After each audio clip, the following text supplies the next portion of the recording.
we're entertaining. Information is power.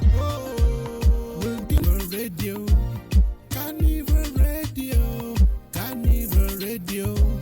We are the best. Carnival Radio. Enjoyment unlimited. The number one hit music station. This is Carnival Radio. All the hits. Enjoyment unlimited. All the hits. One station. You're listening to Carnival Radio.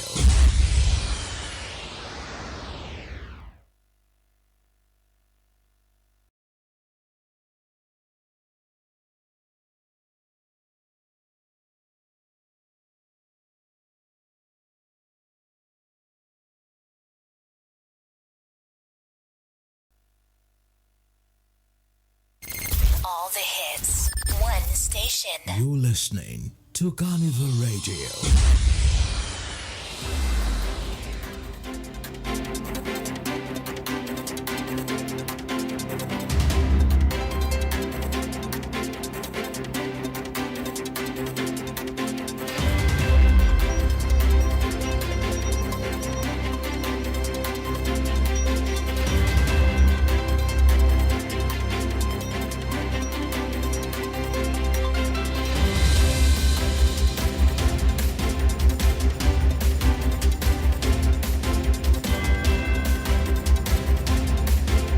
Good evening, this is World News from Carnival Radio. I am Oluwadamilare Badmos. To begin the news this evening, we start from Africa. 11 West African nationals deported by the United States to Ghana have been returned to their home countries despite fear they could face torture, prosecution, or inhumane treatment.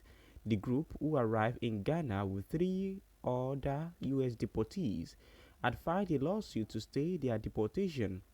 But when it comes to court on Tuesday, their lawyer said they had been removed over the weekend and the suit was therefore irrelevant.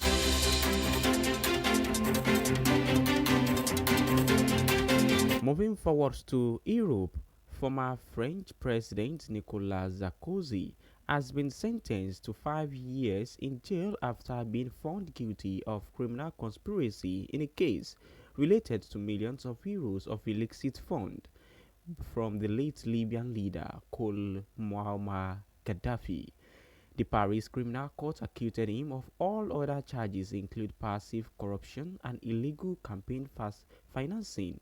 The ruling means he will spend time in jail even if he launches an appeal, which Sarkozy says he intends to do.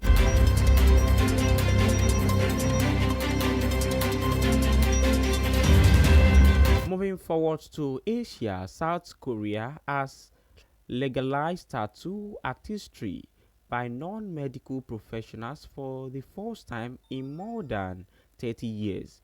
Following a campaign by members of the profession to work without fear or persecutions or harassment.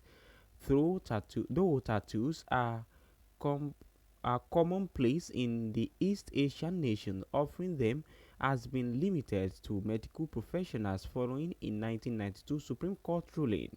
But after the passing of the Tattooist Act by the General Assembly on Thursday, non-medical professionals who compose most of the industry will be able to obtain a license.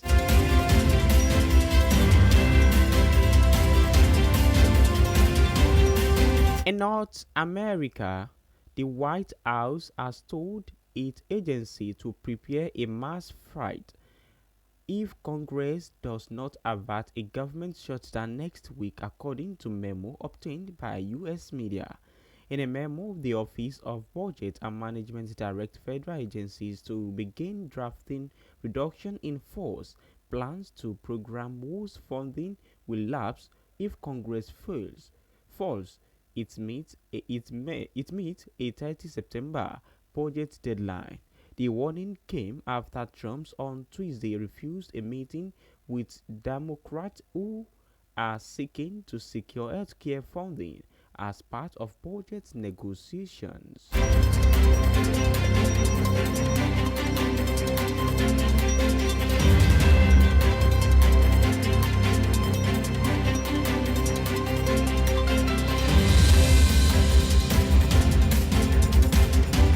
In South America, police in Bolivia have arrested the country's former counter narcotics killer after finding a cocaine lab on one of his properties, although it is not yet clear if he was aware of its existence.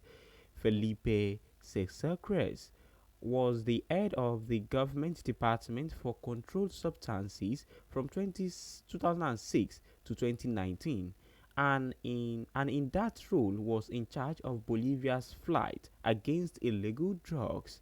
The arrest of Sasquires in the latest scandal to hit Bolivia's anti-drugs agencies, with one former head of the counter narcotics police currently awaiting trial in the US on charges of drug smuggling and another already in jail for drug trafficking.